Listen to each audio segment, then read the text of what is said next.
आप हमारे साथ बने हुए सीएनबीसी आवाज पर और कमोडिटीज में भी यहाँ पर काफी कुछ देखने को मिला है, फिर चाहे वो एग्रीकल्चर है या फिर सोना चांदी। काफी सारे बड़े बड़े ऐलान यहाँ पर वित्त मंत्री ने किए और जिस तरह की रिप्रेजेंटेशंस हमने यहाँ पर इंडस्ट्री की तरफ से आते हुए देखी थी, काफी हद तक उसको वित्त मंत्री ने माना भी है। ऑफकोर्स ये 10 on 10 तो नहीं है, लेकिन काफी सारे बॉक्सेस हमने यहाँ पर टिक होते हुए देखे।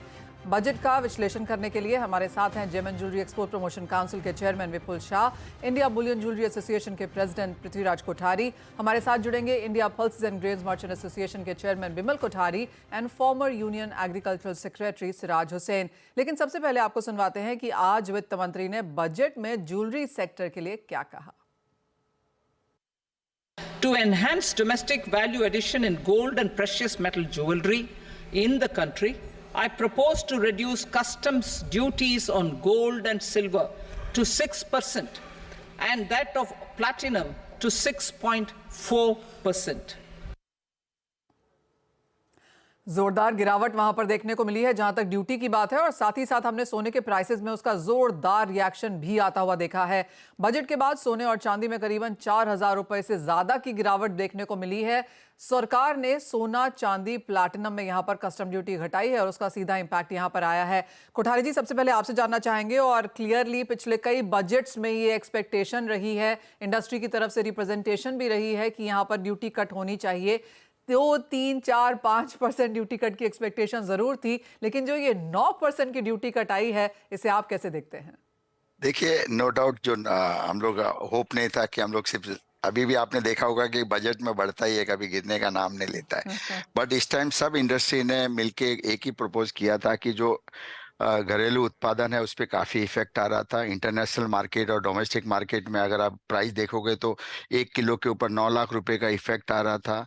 इससे घरेलू मार्केट को काफी इफेक्ट आ रहा था। अनऑफिशियल चैनल से भी सोना आ रहा था, अगर अखबार उठा के देखोगे तो कहीं ना कहीं गवर्नमेंट को लग रहा था अब ये जो पहल की है, जो 9% कस्टम ड्यूटी, अगर आप देखोगे तो सीधी 9,82,900 रुपये जो कस्टम ड्यूटी लगती थी उसकी 3,91,000 आज हो गई है। इसी तरह चांदी की 12,680 जो ड्यूटी लगती थी वो 5,080 हो गई है। तो 5,900 रुपया कस्टम ड्यूटी गोल्ड में एक बहुत बड़ी बात है, बहुत अच्छी पहल की है।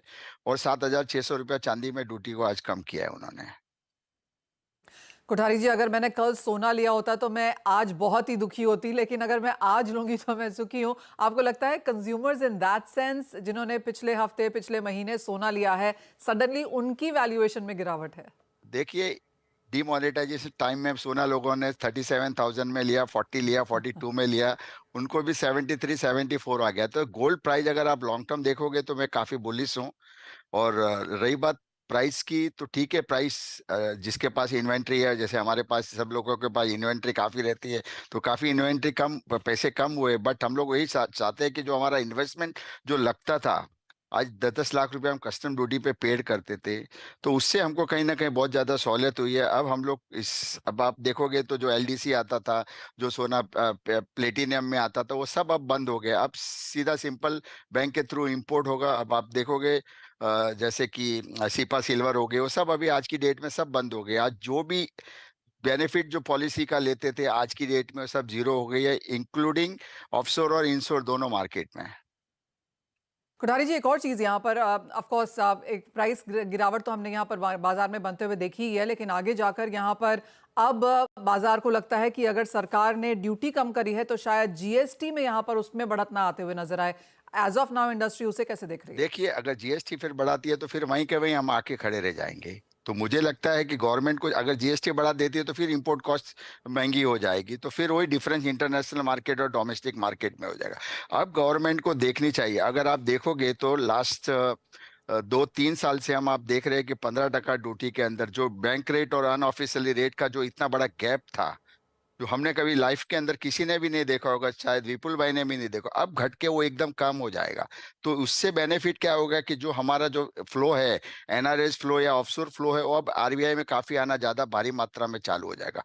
एक तरफ गवर्नमेंट को कस्टम ड्यूटी की थोड़ी बहुत सी रेवेन्यू कम हो गई है, पर दूसरी साइड से अपना रेवेन्यू जनरेट काफी ज्यादा हो जाएगा। तो ये मुझे लगता है कि कहीं ना गवर्नमेंट के दिमाग में ये होगा कि हमारा जो एनआरएस फ्लो है, दूसरा फ्लो है, वो कम न हो, वो ज्यादा बढ़ जाएगा। एब्सोल्युटली। और जैसे आपने कहा कि एक तरफ तो यहाँ पर जो आपकी कैपिटल लॉक हो जाती थी वो यहाँ पर नहीं होगी, और जिस तरह से जो अनऑफिशियल गोल्ड आ रहा था और सीपा और प्लैटिनम के अंदर और चांदी में जिस तरह की चीजें हो रही थी वो अब यहाँ पर क्लियरली बंद हो जाएंगी और एक लेवल प्लेइंग फील्ड यहाँ पर बनता हुआ नजर आएगा। विपुल जी, आपसे भी पहला रिएक्शन जानना चाहेंगे ड्यूटी कट का जो हमने आता हुआ देखा है। आप कैसे देखते हैं इसे as a jewellery and export promotion council, क्योंकि ये ऑफकोर्स सभी एसोसिएशन की, सभी इंडस्ट्री की बहुत लॉन्ग आस्क रही है। सबसे पहले तो मैं फाइनेंस मिनिस्टर का धन्यवाद देना चाहता हूं और खूब खूब बधाई देना चाहता हूं कि ये हमारा बहुत बर्निंग इश्यू था हमारी ट्रेड का। बहुत सालों से हम लोग के कॉन्स्टेंटली ये ड्यूटी के बारे में हम लोग बहुत ही लगातार मेहनत करते रहे और आज हमारी डिमांड स्वीकार हुई। इससे हमारा प्रोडक्टिविटी और गोल्ड के एक्सपोर्ट्स को बहुत ही अच्छा बढ़ावा देगा। ड्यूटी फिलहाल 15% जो थी वो सीधा अभी 6% पे आ गई, इंक्लूडिंग AIDC को गिन के। जो बेसिक कस्टम ड्यूटी था BCD उसको 10 से 5 पे ला गया और जो AIDC था जो 5 उसको 1 पे ला गया। इस तरह से 5 और 1 मिला के 6% पे आ गया। और इसी तरह प्लेटिनम में 6.4 और डोरेज में 5.35। So overall it's a very, अपने को ये छात्र के लिए ये बहुत ही जरूरत था, जिससे गोल्ड का एक्सपोर्ट्स और स्टडेड गोल्ड ज्वेलरी के एक्सपोर्ट को अच्छा खासा बढ़ावा मिलेगा। वर्किंग कैपिटल जो हमारी इस सिस्टम में रुक जाती थी इससे भी बहुत मुनाफा होगा। लिक्विडिटी की भी अवेलेबिलिटी हो जाएगी। और दूसरा कि जिस तरह से डिमांड वगैरह मतलब गोल्ड जो प्राइस दाम से ऊपर रहा था, तो ये ड्यूटी नीचे हटाने से ये गोल्ड छात्र के लिए, ये जेम ज्वेलरी सेगमेंट को बहुत ही एक्सपोर्ट के लिए अच्छा रहेगा। जी, साथ ही साथ एक और चीज जो है जो आपने अपने बजट रिप्रेजेंटेशन में मांगी थी विपुल जी, वो ये थी कि विड्रॉल किया जाए 2% इक्वलाइजेशन लेवी का। कैसे देखते हैं इस नंबर को?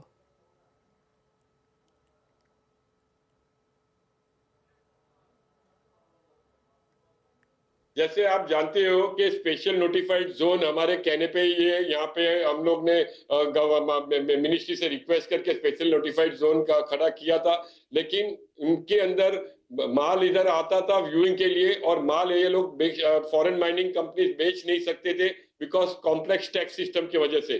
तो हमने मिनिस्ट्री को ये रिक्वेस्ट की कि ये कॉम्प्लेक्स टैक्स सिस्टम को फॉरेन माइनिंग कंपनीज के लिए एक अलग से सेट ऑफ रूल्स बना के अगर कर सकते, क्योंकि वो लोग यहाँ पे बेच नहीं रहे क्योंकि उनको परमानेंट एंटिटी एस्टेब्लिशमेंट में गिना जाता है। तो अगर उनके लिए एक अलग से टैक्स का कोई फ्रेंडली टैक्स सिस्टम जैसा कुछ हो जाता है तो ये लोग डायरेक्ट इधर माल बेचे। और जैसे कि और ऐसे आप जानते ही हो कि 15 में से 14 डायमंड कट एंड पॉलिश होके एक्सपोर्ट दुनिया भर का हम लोग इंडिया कर रहे हैं।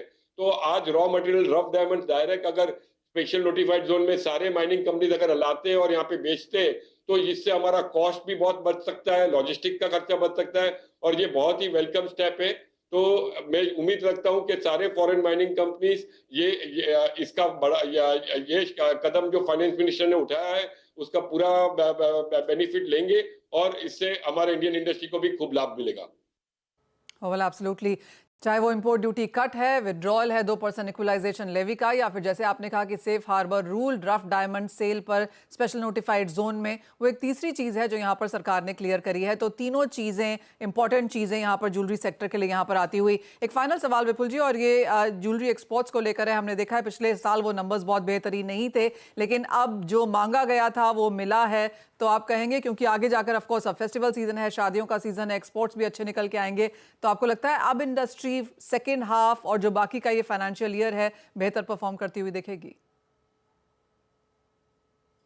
और जैसे कि मैंने बताया था आपको पिछली बार भी कि इंडस्ट्री दो चीज के फ्रंट पे लड़ रही है, एक है डिमांड और एक है गवर्नमेंट पॉलिसीज। आज गवर्नमेंट पॉलिसीज जो बजट के रूप में है बहुत ही वेलकमिंग है और दैट हैज टेकन केयर। अभी रहा डिमांड के साइड पे, तो डिमांड साइड जैसे ये डिमांड पिकअप करने के लिए, जैसे मैंने लास्ट टाइम भी बताया कि प्रमोशन और मार्केटिंग में हमें स्पेंड करना पड़ेगा।